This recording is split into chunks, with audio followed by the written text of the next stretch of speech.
we are moving towards a new evolution in computing technology and digital interfaces, moving away from flat, framed content towards spatial, three-dimensional content. Your computer in the near future, it's not going to be something you hold here. It's going to be super lightweight glasses.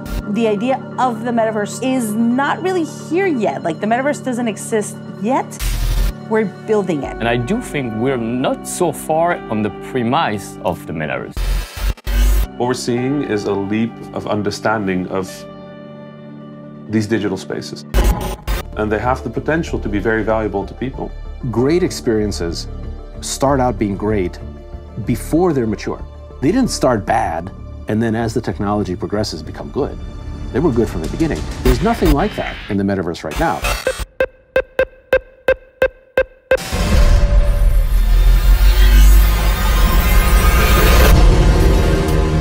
A whole virtual universe. So when you see Ready Player One, right, that's a pretty dystopic vision of the future of the metaverse. And, obviously the people that are accessing that, vision of the metaverse are using it through virtual reality. They're escaping the physical world because the physical world's not very fun. That's not the future that I want to see, right? I do think, from gaming perspective, it starts with gaming. Gaming is the on-ramp for the reason that a lot of these virtual experiences, whether it's in augmented reality or virtual reality, they are being created on game engines. I think games will unlock all the possibilities of the metaverse, will create new form of entertainment. The way games work is like life. And so using gaming mechanics at the core of building the metaverse will make it more accessible to everyone. Most of the activities that we do online are going from things that you did by yourself to things that you do with other people, like shared, right? So gaming is a good example because if you think about gaming, 3D immersive and multiplayer has been there for a long while.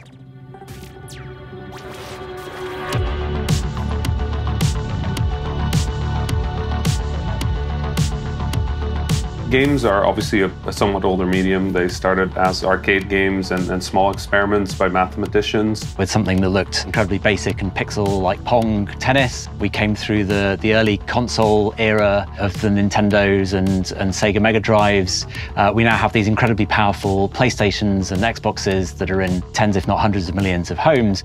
Gaming has become a mainstay in modern society, and nowadays we carry gaming devices with us every day in our mobile phones, on our laptops. People play games everywhere. And so what used to be a kind of niche activity perhaps for teenage boys in the 90s, like me, is now about 3 billion people, I think, is the estimate for the audience of gamers around the world.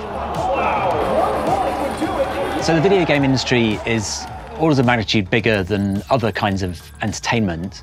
And that only accelerated further during the pandemic when people couldn't go out to the cinema or they couldn't go out to a rock concert and they had to stay home and play video games. But also to maintain their social life. For a lot of children, it was their only way to play with their friends.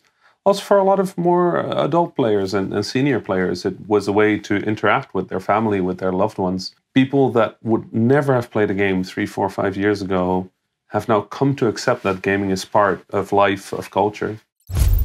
According to a new report by Accenture, the value of the global gaming industry now exceeds... Given it's such a lucrative business, it's no surprise that some of the world's most valuable companies are now taking video gaming much, much more seriously.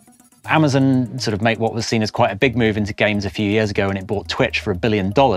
But we've seen the pace of consolidation in the gaming industry pick up, especially at the beginning of 2022, with some really monster deals like Microsoft buying Activision Blizzard, Sony buying Bungie, the maker of Destiny and Halo, and Take-Two buying Zynga, the social and mobile gaming company. This is some big news that's coming out right now. It looks like Microsoft is going to be buying Activision Blizzard. Call of Duty, Warcraft, Candy Crush, Tony Hawk, Diablo, Overwatch, Spyro will be joining Team Xbox. Sony, the owner of PlayStation, is going to buy Bungie. What's going on here? Tech companies are basing their future on games in part because of the games themselves and the intellectual property and the franchises that come with that. People will go out and buy the next Grand Theft Auto or the next Call of Duty every year when it comes out.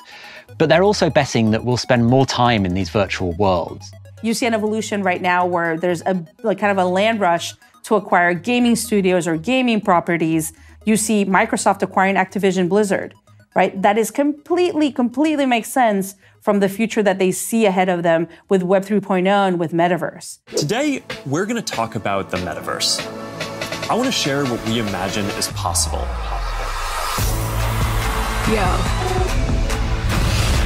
The experiences you'll have, the creative economy we'll all build, and you're going to be able to do almost anything you can imagine.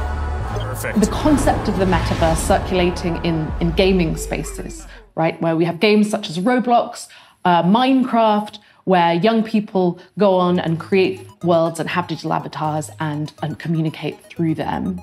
What's happened last year is that Facebook went out and said it wanted to build one huge singular metaverse, and that's really spurred a rapid acceleration in the number of companies jumping into the spaces and thinking about how we might be able to make money from them.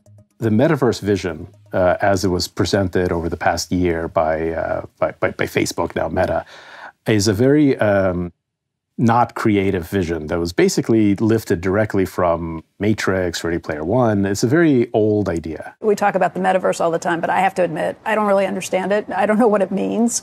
What do you need in order for your games to kind of translate into the metaverse? So I think when Microsoft and Activision, merged, this talk of the metaverse was, again, it's just more marketing bullshit. They try to make a deal look more interesting to investors in the month that it happened. Had it happened 6 months before, they wouldn't have said metaverse. They would have said something else.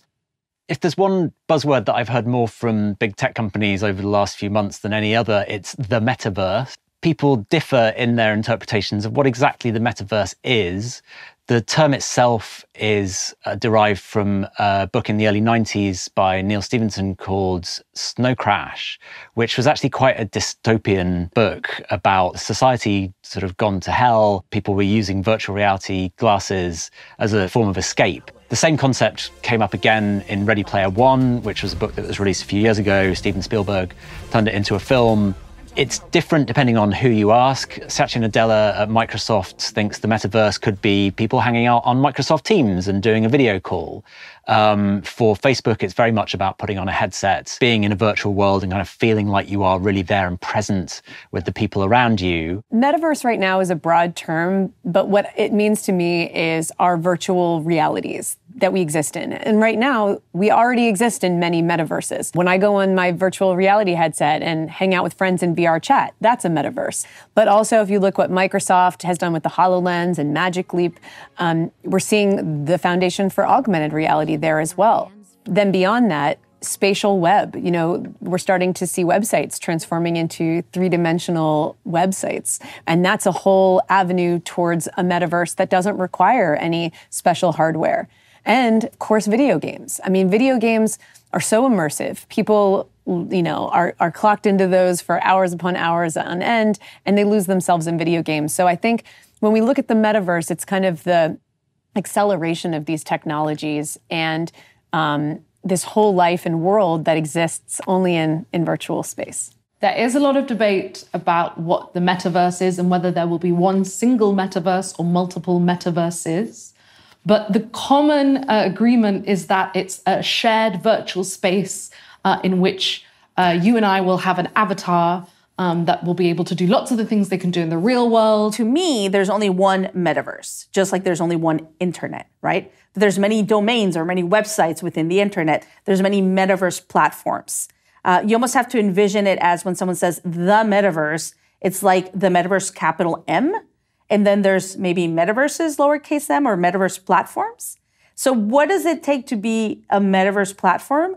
I think there needs to be an element of social. A lot of these early metaverse platforms have to do with gaming, right? So gaming is the on-ramp, or it's kind of the parent to that greater metaverse, capital M. One thing that I find very interesting is that it's not something new. When you think about the games that we've played, games like World of Warcraft or Second Life or EVE Online are these big video games where really real parts of the world overlap with the digital reality. In Second Life, people build things themselves and then sell them to other users. But you also see it in Fortnite, where people just run around and have fun. And in games like Roblox, where people can make their own video games and enjoy that. Roblox was founded more than 16 years ago by Dave Baszucki, our CEO, and Eric Cassell. They started doing physics simulations, so for kids or people in the lab who wanted to simulate, say, cars crashing, and you cannot do that in real life, so it was easier to do it in computers. But they realized that people were having fun creating these experiences and sharing it with other students. Nowadays, it's a platform where millions of people can come and create 3D immersive experiences for other people to hang out, share, play. They can talk, they can work, they can learn something new. You can already come with your avatar into Social Hub, chat with other users, dance, express yourself through animation and emotes. You can play both single-player and multiplayer game. You can also find art galleries, virtual museum, fashion shows, dance clubs.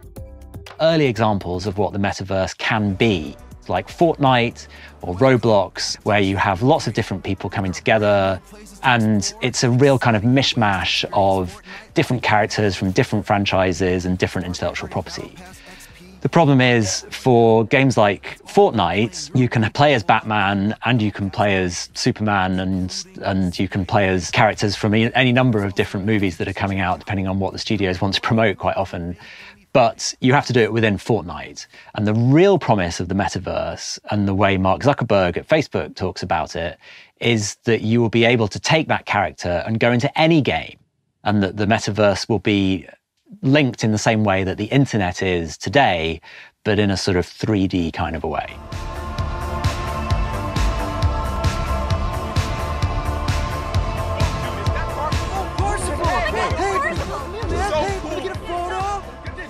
This movie scene where you see all the characters mixed from various movies and brands that we are familiar with, we have that in Sandbox. It's coming to life. We can see this mashup, this medley of content made by the community, made by users, and mixing with Snoop Dogg here, Care Bears here, Smurf, Walking Dead, and enabling anyone to use all of them.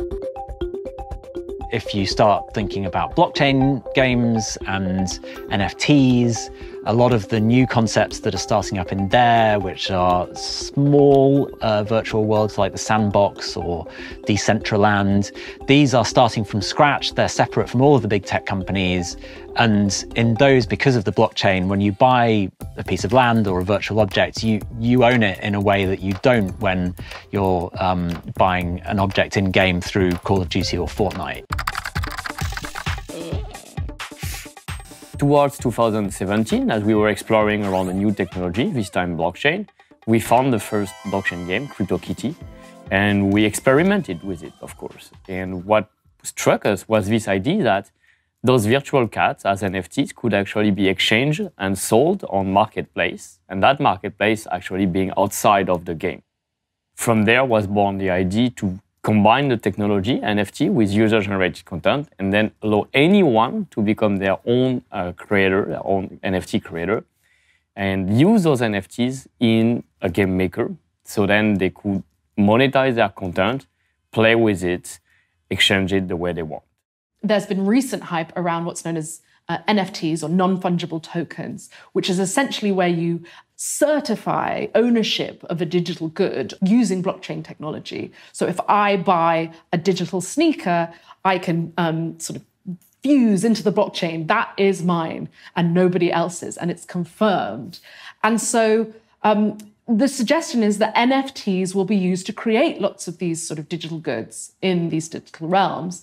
And then they are obviously underpinned by virtual currency and bought and sold in virtual currency. And so we see NFTs and virtual currency coming into the space. That's perhaps the long-term path to interoperability.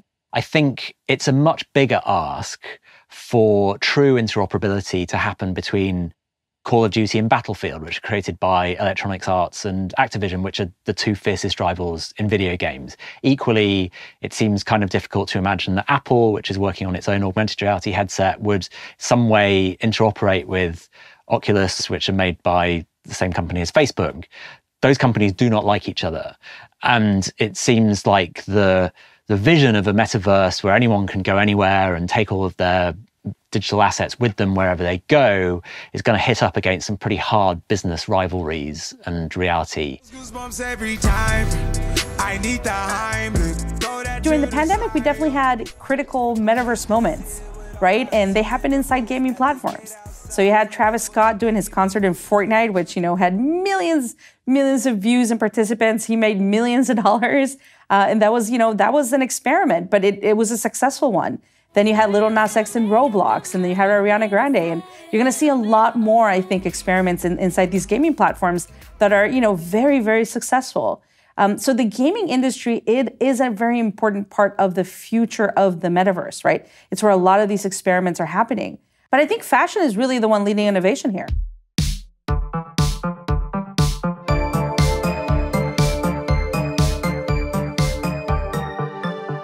Gucci doing something, in Roblox, and it is Balenciaga doing something in Fortnite. And it's all these different things that you see every day with fashion. One part of the metaverse that I think does make sense is that we are increasingly seeing people dress up their digital avatars of themselves online in ways that reflect their offline personality. So if you are a big sneaker fan, or if you're a big sports fan, or if you really like a particular character from Squid Game, you want to dress up your avatar in a virtual world to reflect that. Gucci came and decided to do something that they call the Gucci Gardens on Roblox, right? They were creating the Gucci Gardens I think it was in Florence, and you needed to be there in real life if you wanted to attend it.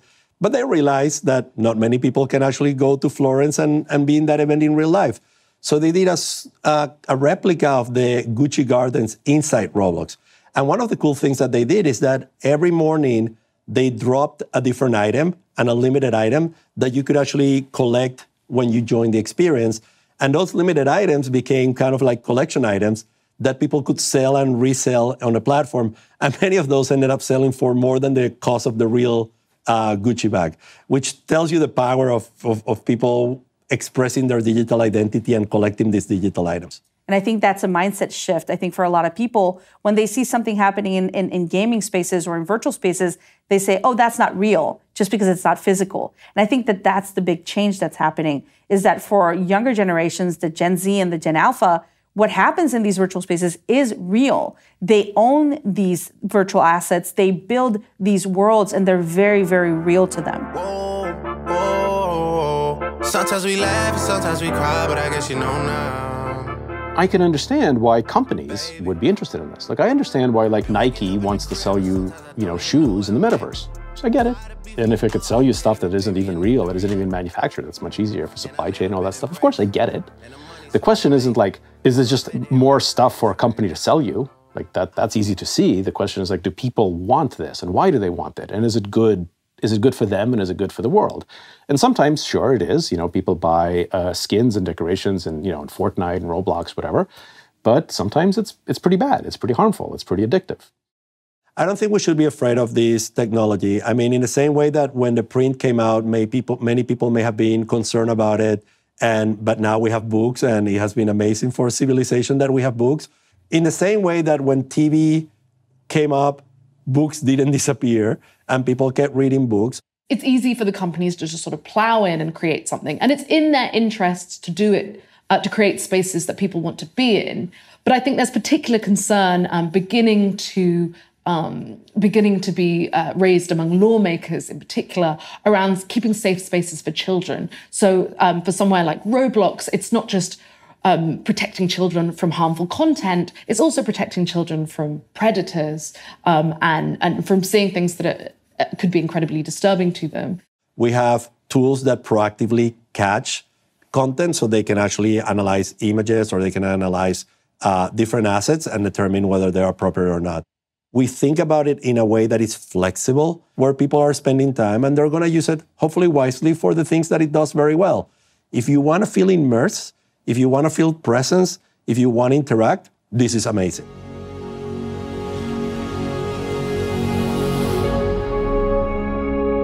This is the Oasis, a whole virtual universe. You can do anything, be anyone, without going anywhere at all. I've seen Ready Player One movie, I've read the Snow Crash book, Free Guy movies that kind of project the idea of the metaverse.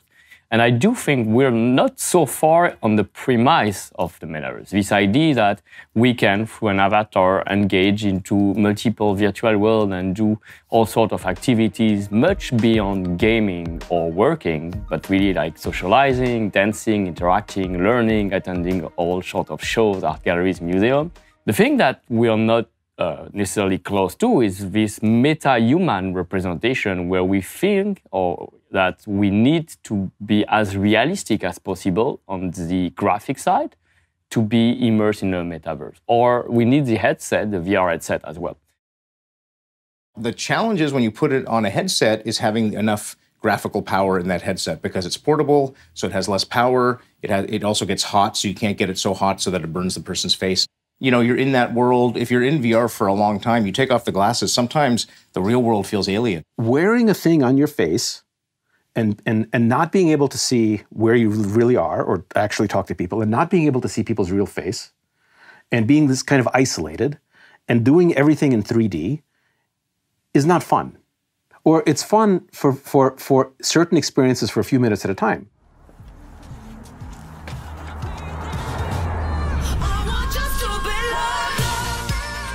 There are some pretty fun VR games right now. Like I like Beat Saber. I like Beat Saber. That looks great. I think there's another game that I really liked. I think it's called You Must Fall. You like fight monsters with two swords. It's kind of fun, you know, for like 20 minutes at a time.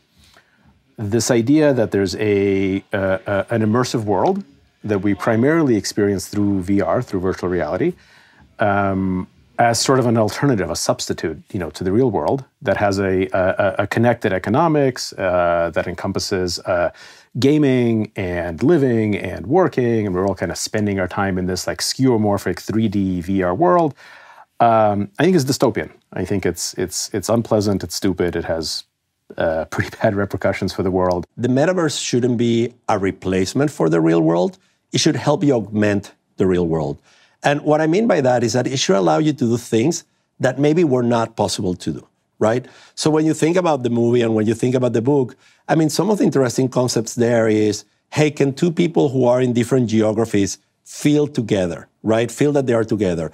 Can they represent themselves and be whoever they want to be? That's where you customize your avatar. And then when you are inside these worlds, you want to do different things. You may want to play a game, as I mentioned, but you may also want to listen to a concert. You may also want to do some work, right? So all of these capabilities are there. I just love the complete immersion of being in a VR headset. And I'm a total VR nerd who goes into like VR chat and alt space with my group of other VR enthusiasts, and we world hop and we hang out, you know, every week. Yeah, the hardware is clunky today, but these things get lighter and faster. So, you know, headsets are probably like at the backpack cell phone era or the big clunky, you know, really with the big antenna, like that cell phone, like that's where you can maybe view where VR headsets are today. I certainly think that right now the hardware is still a little bit too cumbersome and for mass adoption, but we are seeing some huge like growth in areas I don't think necessarily people were expecting, like fitness.